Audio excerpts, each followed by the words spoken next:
Nasa buhanginan itong ating unang lubog, pero napakaganda ng ating buhay na manok. Kasi naman 3 isda agad ang nakita ko.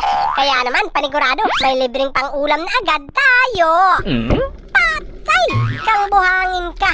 Grabe, 3 na nga sila, pero sa buhangin pa tumama. Kaya naman, bawi na lang tayo dito sa pangalawang lubog ko. Total, may isda naman agad tayong nakita. Tapos nakatalikod pa ito. Kaya naman, huwag kayong maingay nang sa ganon din niya makita tayo. Patay kang isda ka. Ayan, tinamaan na. Kaya paling ay, hala, sayang.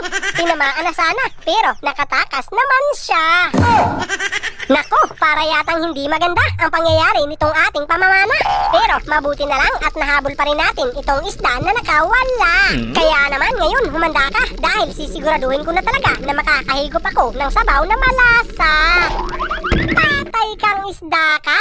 Ayan, thank you Lord sa isdang boy na manong nakuha ko. Kaya naman dahil dyan, isang malaking shoutout muna sa'yo. Florabel Manuloyon Tunil from Barangay Maripusa, Aruroy, Masbate.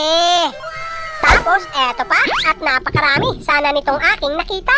Tapos, napakasarap pa sa paksiw nito, lalo na kung may gata. Kaya lang, ang problema, may 3 tinik sila bawat isa. Kaya naman, wag na lang natin silang pakialaman. Dahil ako naman naniniwala sa kasabihan na masarap nga silang ulamin. Pero kapag ikay natinik, paniguradong sa sakit, ikay magsisisi rin. Tapos, eto pa, at para yatang makakajakpat na tayo dito. Dahil sa malayo, may isdang malaking natatanaw ako. Kaya naman, sa paglangoy, ating bilisan nang sa ganon hindi niya tayo maiwan. Ay, hala! Kaya naman pala siya ay padahan-dahan dahil alam niyang dito sa amin hindi siya nauulam. Sayang talaga dahil akala ko malaking lapu-lapu na ito.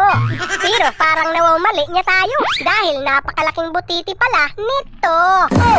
Kaya naman maghanap na lang tayo dito ng iba. Pero bago yon, isang malaking shoutout na muna kay Anje Mosquera from Agusan del Sur.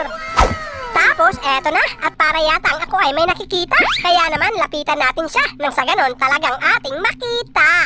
Ay, sinasabi ko na nga ba, isda ito na nagkukunwaring bato. Patay kang isda ka. Ayan, isdang tagbago kung tawagin sa isla namin dito. Mabuti na lang at nakita ko pa rin siya kahit nakakulay niya ang bato.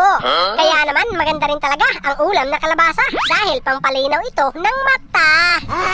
Tapos, eto pa, at medyo malalim itong sinisid natin. Mabuti na lang at malapad na bato agad itong aking narating. Kaya naman, silipin agad natin bago pa tayo maubusan ng hangin. Ay, hala, parang napakaswerte natin. Kasi naman, isdang mamahalin pala itong nagtatago sa ilalim.